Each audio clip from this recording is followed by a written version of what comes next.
Salut les amis, on se retrouve pour regarder un peu plus en détail le nouveau système de quête journalière, qui est au final plutôt un système de quête weekly. On va voir les différents types de missions, les gains et l'investissement nécessaire. Comme d'habitude, il n'y a aucun conseil en investissement dans cette vidéo. On va juste regarder quelques métriques sur les quêtes. Alors comme d'habitude, faites vos propres recherches. Vous l'avez certainement compris, on va recevoir 5 nouvelles quêtes par jour, mais on pourra voir toutes les quêtes de la semaine en cliquant sur les jours suivants. Avant de vous lancer à fond, surtout si les missions changent chaque semaine, il sera important de se projeter. Certaines missions sont vraiment compatibles entre elles et d'autres vont être des freins. Il faut donc bien réfléchir, surtout si vous avez un petit budget. Vous pouvez voir sur chaque jour l'avancement de vos missions, même celles pas encore commencées. Il est à noter que les récompenses dépendent de votre rang. On a donc un total de 35 missions à faire par semaine. J'ai classé ces missions en 4 niveaux de difficulté. Cette difficulté est relative à votre compte et votre stratégie. Les missions vertes sont vraiment faciles et abordables pour tout le monde. Les jaunes sont plutôt faciles mais nécessitent d'y passer un peu de temps. Les oranges, quant à elles, vont consommer quelques ressources, soit temps, soit monétaires. À mon avis, on commence à impacter un peu nos stratégies de base. Et enfin, les missions rouges qui, elles, demandent clairement un investissement et qui seront au fil du temps de plus en plus dures. Donc on voit que pour moi, il y a environ 70% de missions assez faciles et 30% plus exigeantes. Avec ces 70%, on arrivera à débloquer assez facilement le premier bocal.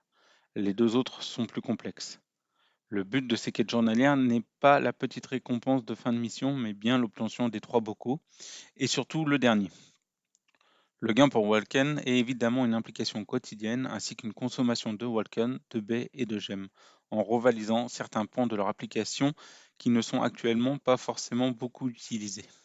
On voit ici ma répartition de missions par jour, ainsi que les gains associés pour un rang 5. Les vôtres peuvent varier. À voir si on a vraiment tous les mêmes missions, mais je pense que globalement, l'esprit des missions sera toujours le même. On remarque qu'au début de la semaine, on est plutôt sur des missions simples, et en fin de semaine, ça se corse.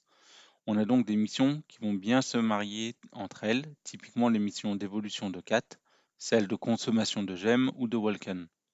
Et de l'autre côté, des missions qui vont venir nous embêter, du style avoir XX sur son pending, qui va à l'encontre des achats et ou des ups. Gagner, participer à un certain type de course peut être aussi embêtant, surtout si vous n'avez pas de 4 dans cette catégorie et pourrait baisser lourdement votre win rate. Le gain pour la réalisation des 35 quêtes est de 54 gemmes, 74 baies et 17,2 walken, plus les gains des bocaux.